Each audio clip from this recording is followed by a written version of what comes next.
debo intentar hablar, ¿sabes? Más bajito, ¿no?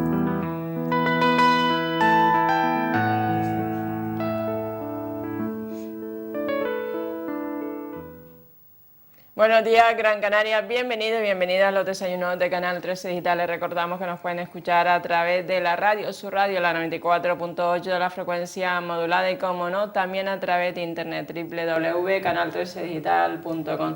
Esta mañana está con nosotros don Francisco Morote. Él es portavoz de la Plataforma Canaria contra la criminalización de la protesta ciudadana. Buenos días, don Francisco, bienvenido. Buenos días, ¿qué tal? Buenos días, Marian. Gracias por estar aquí. Don Francisco, ¿qué es la Plataforma Canaria contra la criminalización de la protesta ciudadana? Pues es una agrupación de sindicatos donde está Comisiones Obreras, Unión General de Trabajadores, Unión Sindical Obrera, comisiones de base, o sea, COBAS, y asociaciones ciudadanas, sociales, como por ejemplo el Movimiento de Objeción de Conciencia Alternativa Antimilitarista, la organización a la que yo pertenezco, que es ATAC, o sea, la Asociación por un Tributo, una Tasa, un Impuesto a las Transacciones Financieras para Ayuda al Ciudadano. En fin, es una plataforma que, como su nombre indica, pretende defender el derecho a la protesta ciudadana, que nosotros entendemos que se trata de criminalizar. Nosotros nos manifestamos poco, don Francisco. O sea, cuando acuden a las manifestaciones acude poca gente. ¿Cómo usted? ¿Somos muy conformistas a nivel general o no? Bueno, yo creo que depende del tema. Depende de la motivación. Sí. Depende básicamente de la motivación. Quizás siempre podría pensarse que la ciudadanía debería estar más motivada, pero está lo motivada que ella se siente y hay que respetarlo. En definitiva, los movimientos sociales son fundamentales para el cambio, pero quizá el público en general, la ciudadanía, no lo entiende del todo, y solo cuando le aprieta mucho el zapato, por decirlo de una manera considerada, se moviliza realmente. Pero hemos tenido grandes movilizaciones. Yo ya hace mucho tiempo que estoy en el mundo de los movimientos sociales, y entonces, por solo recordar algunas grandes movilizaciones, pues hay que pensar en la gran movilización que en su día tuvo lugar aquí para la consecución de la universidad, la universidad completa aquí en Gran Canaria, o por ejemplo la sorprendente y extraordinaria manifestación del 15 de febrero de 2003, que tuvo un carácter mundial, que tuvo, en fin, que con motivo de la inminente invasión de Irak que dio lugar a la guerra de Irak y a todos los desastres que han venido después. En Las Palmas yo recuerdo que fueron al menos 100.000 personas las que se manifestaron y fue sorprendente. O ha habido también manifestaciones vinculadas a huelgas generales que han tenido también un gran eco social, en las que han participado decenas de miles de personas. Luego otras veces pues participan, lo normal es que participen unos pocos miles de personas, aquí por lo menos en Gran Canaria y concretamente en Las Palmas. 2.000, 1.500, 2.000, 3.000, 5.000 personas, y luego pues algún tipo de manifestaciones intermedias de 10, 15, 20.000 personas, y también a veces nos manifestamos 4 gatos, pero aquellos que entendemos que la causa es justa, aunque no motive al total de la ciudadanía. Generalmente las manifestaciones que menos público reúnen son aquellas que son solidarias con causas lejanas, pero aunque seamos pocos también tenemos que estar. Por ejemplo, el 1 de mayo, el Día del Trabajador, ya no se moviliza tanto los trabajadores como antes, no lo persigue con el tema de la reforma laboral. Bueno, el 1 de mayo es una fecha importantísima históricamente, pero si no hay grandes manifestaciones el 1 de mayo, que a veces las puede haber, se debe a diversas razones. Por un lado, la fragmentación sindical, la división sindical. Siempre hay más personas cuando hay unidad sindical, cuando se ponen de acuerdo los grandes sindicatos y los medianos y los pequeños y van todos o casi todos juntos, siempre aumenta el número de personas. Luego también depende de la razón por la cual se celebra el 1 de mayo. Cuando ha sido a consecuencia de o mejor dicho, como respuesta a la pérdida de derechos laborales, a reformas contrarreformas o reformas, en fin, retrógradas de los derechos sociales, de los derechos laborales. Y luego también hay que reconocerlo, si el 1 de mayo coincide con un puente, pues estamos perdidos. Sí, sí. Sí, sí. Otra pregunta, don Francisco, hablando de la plataforma canaria, ¿cuándo y por qué surgió? O sea, surge por eso, por el movimiento, ¿no? Sí, bueno, surgió, nuestra plataforma aquí surgió el año pasado, en 2014. 2014. Y entonces la razón por la que surgió fue porque contemplábamos, porque veíamos con creciente alarma que el Partido Popular y el gobierno del Partido Popular, valiéndose de su mayoría absoluta en las Cortes, pues intentaba llevar adelante, y así lo ha hecho, una ley de seguridad ciudadana y una reforma del Código Penal claramente regresivas.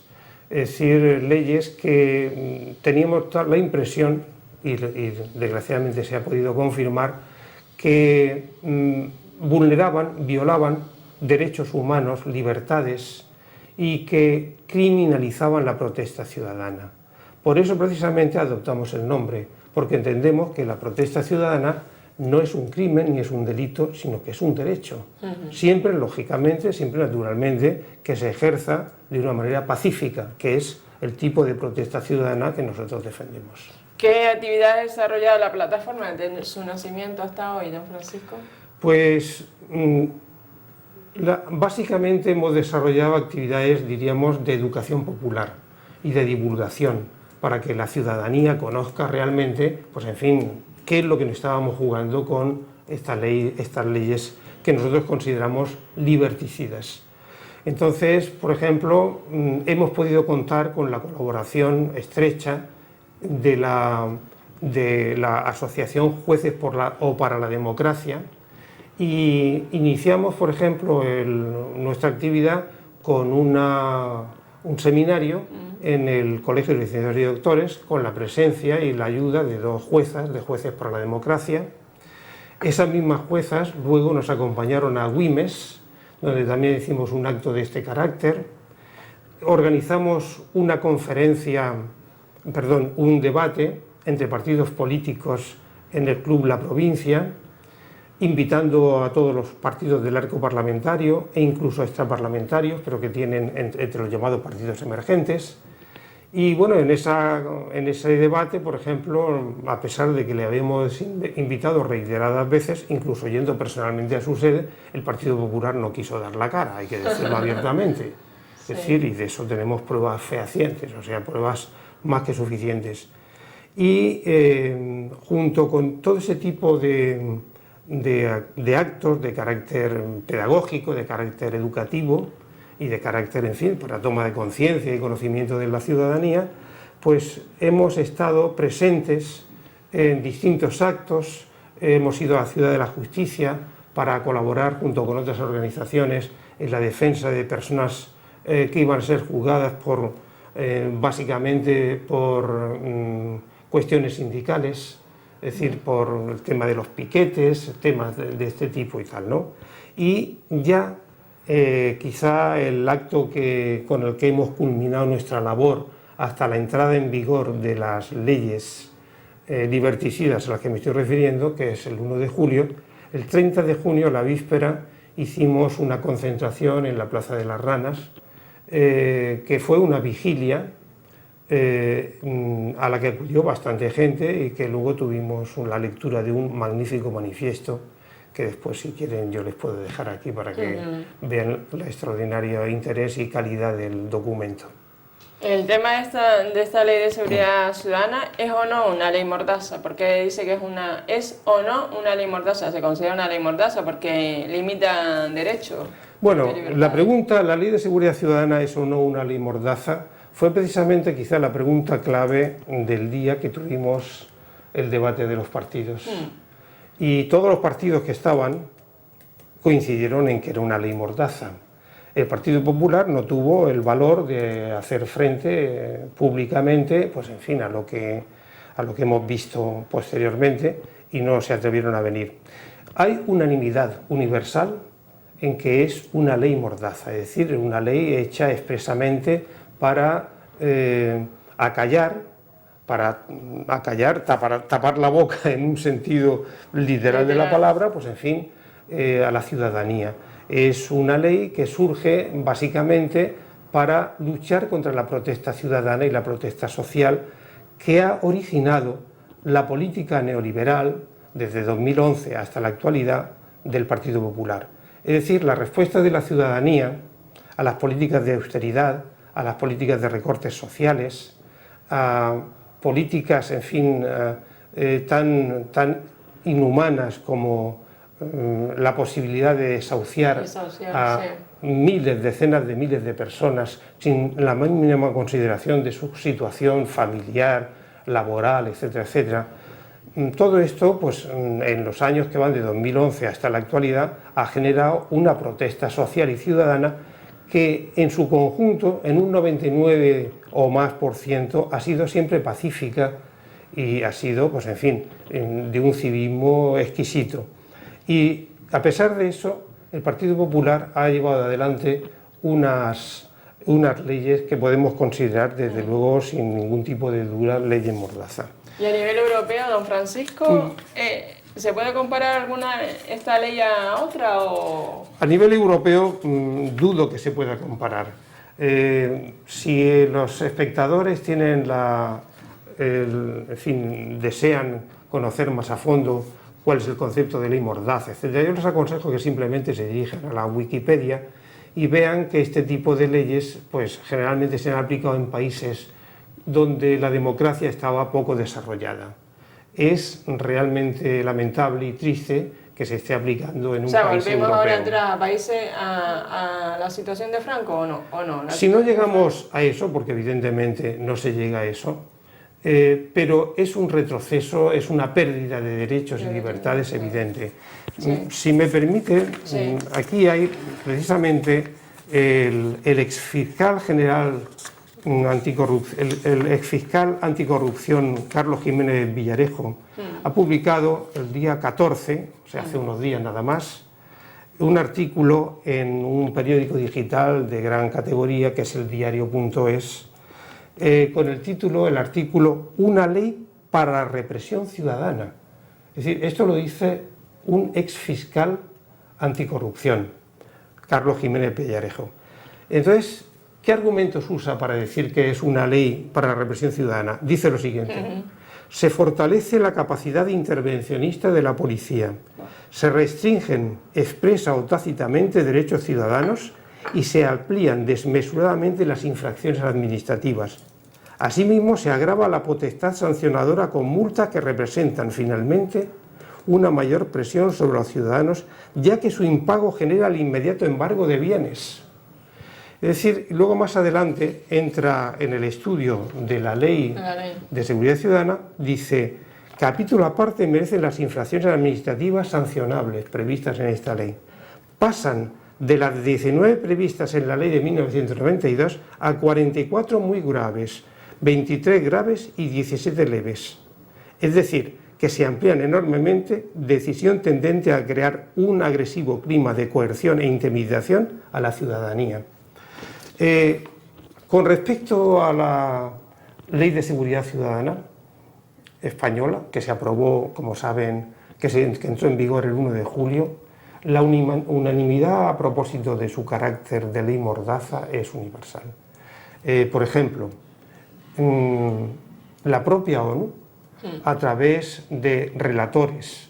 Un relator es un funcionario de altos tribunales de justicia.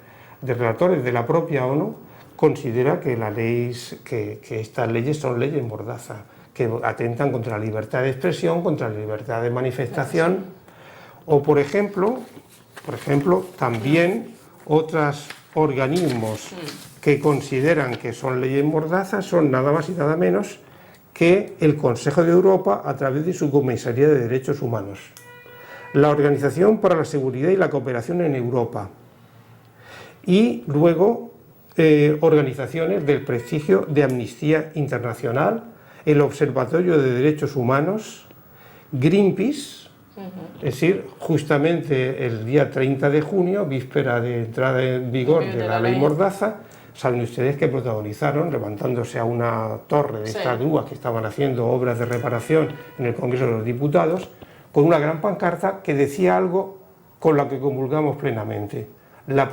protestar es un derecho. Y luego, si hablamos de los especialistas, pues nada menos que los catedráticos de Derecho Penal de 33 universidades públicas españolas se han manifestado públicamente contra la ley Mordaza, contra esta ley de seguridad ciudadana.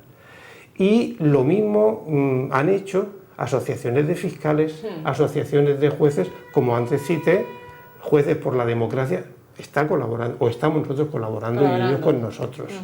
O sea que no hay la menor duda sobre el carácter represivo y el carácter liberticida de la ley Mordaza. Incluso, pero quiero ir un poco más lejos, porque si esas leyes Mordaza, es decir, a las que se refiere Jiménez Villarejo, hay algunas que parecen escritas a la carta, y más que dictadas por el gobierno, dictadas por los patrocinadores del gobierno, que son fundamentalmente las grandes compañías, las grandes empresas y las grandes fortunas del país. Es decir, porque las políticas que ha hecho el Partido Popular estos años han estado al servicio de las grandes compañías del IBEX 35 y de las grandes fortunas del país. Entonces, hay dentro de las nuevas conductas sancionables en la Ley de Seguridad Ciudadana, está, por ejemplo, todo lo que se refiere a denunciar el uso de la energía nuclear en España. En la península hay 6 centrales nucleares contra las cuales el movimiento ecologista español se ha manifestado porque entiende que son peligrosas, que son obsoletas, que están envejecidas, que habría que prescindir de ellas gradualmente y sustituirlas por energías renovables.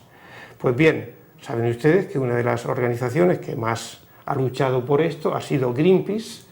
Con frecuencia, miembros de Greenpeace han escalado una de estas torres de las nucleares y han desplegado una pancarta, en fin, un hecho pacífico, plenamente pacífico y muy espectacular. Bueno, pues parece como si Endesa, Iberdrola, Gas Natural, es decir, las grandes propietarias de estas empresas le hubieran dicho al Partido Popular: hágame usted una ley para multar cada vez que se suba uno de Greenpeace o cualquier otro de cualquier otra organización ecologista, Ecologistas en Acción, etcétera, etcétera, para que les caiga una buena multa. Y lo que me parece ya el ejemplo, en fin, ya paradigmático, es lo que se refiere a las multas desmesuradas contra aquellas, bueno, yo diría que directamente pensada para la plataforma Stop Desahucios. Es decir, porque se le también, es decir, sí, la plataforma contra las afectadas por la hipoteca, es decir, ahí da la impresión de que el Banco Santander, el Banco Bilbao Vizcaya, la Caixa, Bankia, etcétera, etcétera, son los que le han redactado el artículo correspondiente para castigar a todas las organizaciones que luchan contra ese crimen inhumano que es desahuciar a la gente de su vivienda.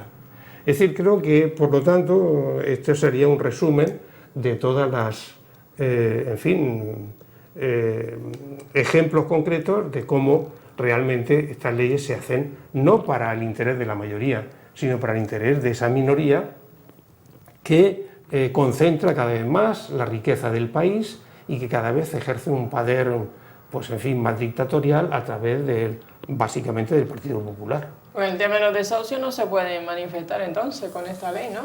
Bueno, eso es lo que precisamente se pretende.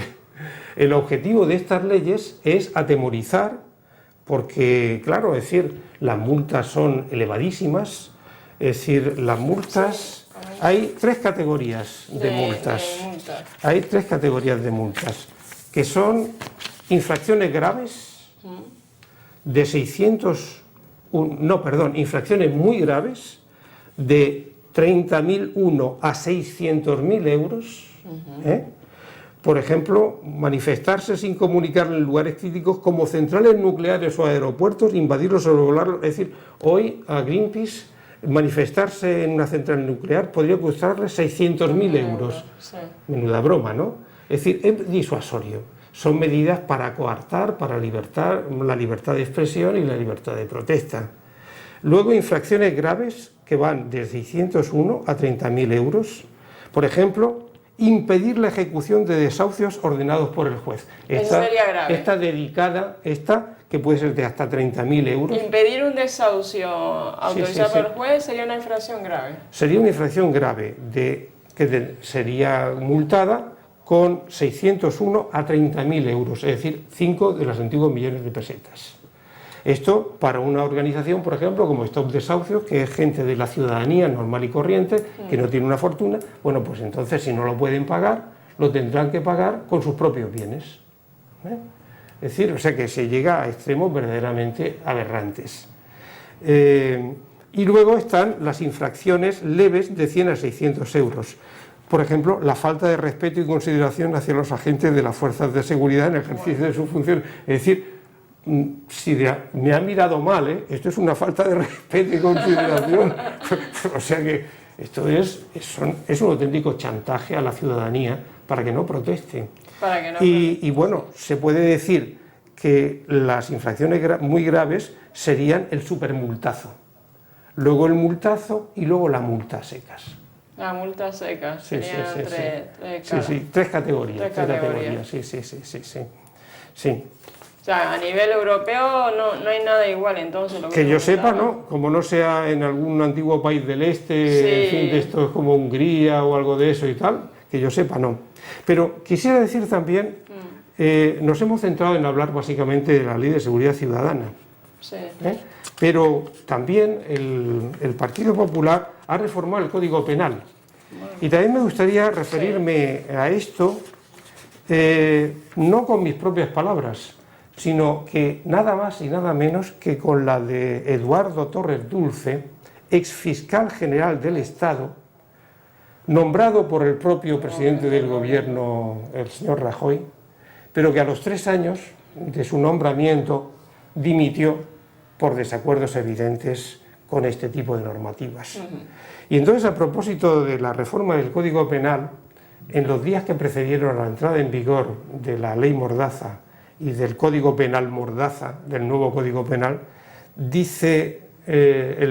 opinó el exfiscal general Torres Dulce: esta reforma del Código Penal tiene, literalmente dijo, características de derecho autoritario. O por ejemplo, luego añadió: con la reforma, el legislador ha pasado de ser garante a gestor, con un aspecto autoritario. Y finalmente añadió: es peligrosamente, refiriéndose a la reforma del Código Penal, es peligrosamente inservible para la garantía de los derechos sociales y daña el principio de legalidad. La mayoría de cambios se han producido por razones mediáticas y sencillamente no existe el principio de proporcionalidad a la hora de imponer una sanción. Es decir, lo mismo podría decirse de la Ley de Seguridad Ciudadana, que es una desproporción extraordinaria a la hora entre lo que es el delito, según ellos, y la sanción que se impone al delito. ¿Y la ciudadanía en general aquí en Canarias está informada de esta ley? No. Yo creo que... O sea, que ahora hay que tener cuidado cómo nos manifestamos, ¿no? Claro, hay que tener cuidado porque es que, es decir, en la actualidad, tal y como está prevista las leyes, es decir, se intenta incriminar, supongamos, por ejemplo, que se hace una concentración, una manifestación, y bueno, pues hasta ahora, si había algo que sancionar, se sancionaba a las personas que habían organizado la manifestación, tal, si no la habían organizado en la forma en que previamente se había acordado y se había logrado la autorización. Ahora se puede, a cualquier persona que participe, pues en fin... Se puede sancionar, ¿no? Básicamente, sobre todo ya hemos visto cómo... Claro, porque si a lo mejor yo miro mal al policía pues me... Sí. Me pone una infracción, ¿no? Sí. Es decir, en ese sentido, pues... Vamos a ver. Por ejemplo, antes hemos dicho que se consideraba infracción leve la falta de respeto y consideración hacia los agentes de las fuerzas de seguridad en el ejercicio de sus funciones, pero se considera grave, o sea, multable de 601 a 30.000 euros, desobediencia o resistencia a la autoridad o a sus agentes en el ejercicio de sus funciones y la negativa a identificarse. O sea, yo me niego a identificarme y es grave. Sí, y la desobediencia o resistencia a la autoridad, por ejemplo, aunque sea pacífica, tú te tiendes en el suelo, es decir, por ejemplo, se intenta impedir un desahucio, tú te pones allí abrazado a otras personas delante de la entrada y esa desobediencia, eso ya te lo pueden multar con 30.000 euros. O sea, por lo tanto, es una desproporción tan grande entre el delito, entre comillas, y bueno, en fin. Por eso, en fin, esta es la razón de ser, es decir, desanimar y desmovilizar a la ciudadanía para que no proteste. Y nosotros consideramos que es un derecho social, es un derecho ciudadano y es un derecho humano, el derecho a la protesta, y por lo tanto, pues... O sea, con esta ley se limita muchos derechos, el derecho a la protesta, el derecho a manifestarse, básicamente. Claro. Derechos constitucionales.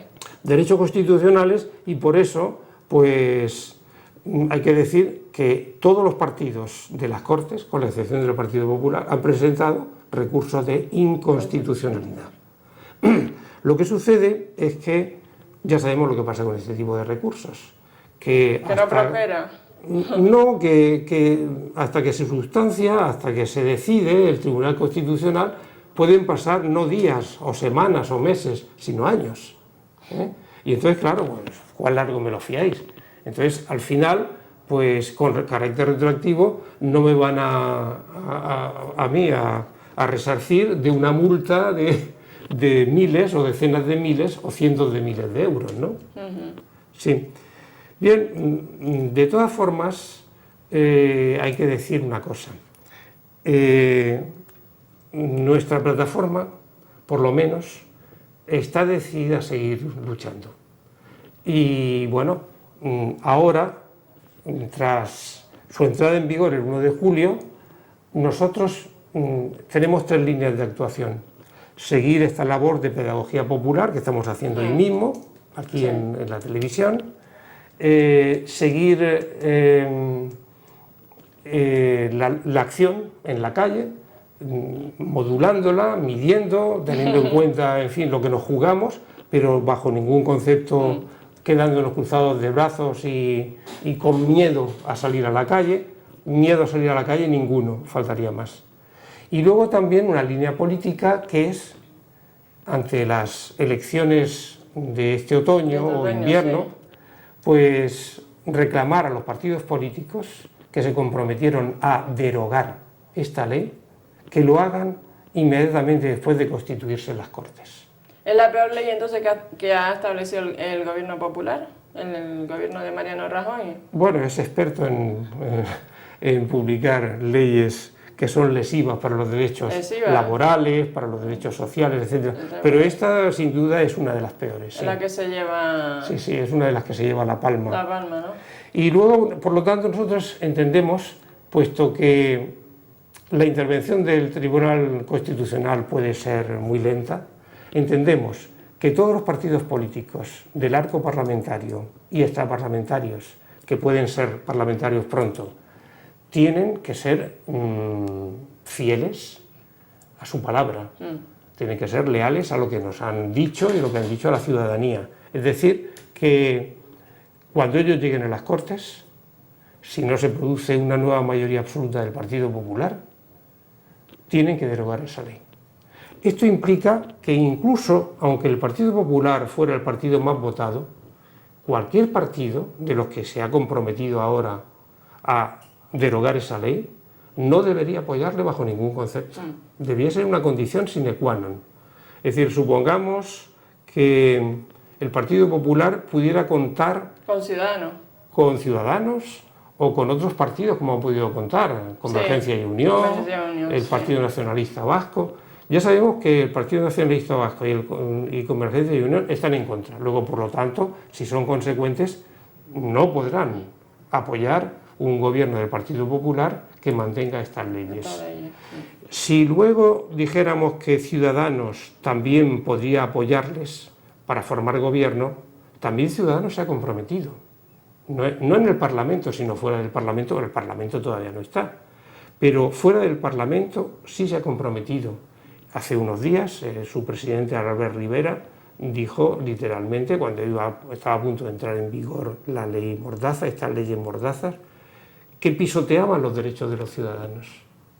Tendría que ser consecuente y no apoyar, de la misma manera que le ha puesto condiciones al Partido Popular en Andalucía o en otros sitios, básicamente para que esa tendencia autoritaria que la aleja de la verdadera democracia se impusiera, pues le ha puesto normas. Tienen ustedes que hacer primarias, ustedes no pueden tener individuos imputados por corrupción, etcétera, etcétera. Pues también tendría que ponerle, en el caso de que, hipotético, de que llegase a poder formar gobierno con el apoyo de Ciudadanos, pues evidentemente debería Ciudadanos insistir en que bajo ningún concepto apoyaría una investidura del señor Rajoy o quien sea el candidato para presidir un nuevo gobierno liberticida.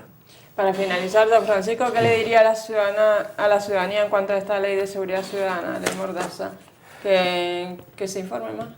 Bueno, sí, yo francamente yo creo que hay que recomendar a la ciudadanía que use cada vez más los medios alternativos de información, porque los medios habituales, es decir, desgraciadamente la televisión pública, la radio pública, está en manos de un partido que no tiene respeto por el pluralismo ideológico, político, etcétera, y que manipula, en fin, de una manera descarada la información a su favor.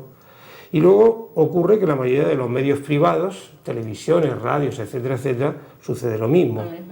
Y por lo tanto, pues casi el espacio de la libertad queda restringido pues a medios más humildes, más sencillos como este mismo, radios como Radio San Borondón, esta misma radio, Radio Guiniguada, me refiero dentro del ámbito de Canarias, o la prensa digital. Es decir, yo aconsejo mucho, pues más que leer el mismo perro con distinto collar, que es leer ABC, La Razón y El Mundo, hasta El País parece cada vez más tener un collar parecido. Yo recomiendo pues leer prensa digital que es afín a los intereses populares, a los intereses de los trabajadores, como Público.es, eldiario.es, Nueva Tribuna, Tercera Información, Cuarto Poder. Hay muchas y de magnífica calidad y con extraordinarias colaboraciones. Es decir, por ejemplo, de nuestra organización, de ATAC y de su consejo científico, pues es decir, escriben con mucha frecuencia en el diario público, etcétera, y sin embargo no les publican nada, ni La Razón, ni El País mismo, ni tal, pues nada menos que catedráticos de universidad de tanto prestigio como Vicente Navarro, como Juan Torres, etcétera, etcétera. Pues nada, pues muchísimas gracias, don Francisco, por estar aquí esta mañana. Gracias. Pues muchas gracias a esta emisora y, en fin, animar a la ciudadanía a que no se achante, a que no se amilane, a que no se asuste y que sigamos luchando porque más pronto que tarde estas leyes van a ser derogadas. Muy bien, pues muchísimas gracias. Espero que la entrevista con don Francisco Morote, portavoz de la Plataforma Canaria contra la Criminalización de la Protesta Ciudadana, haya sido sagrado. Recordar que esta entrevista es colgada en nuestro Facebook de Canal 13 Digital para que en cualquier momento pueda ser visionada. Muy buenos días, Gran Canaria.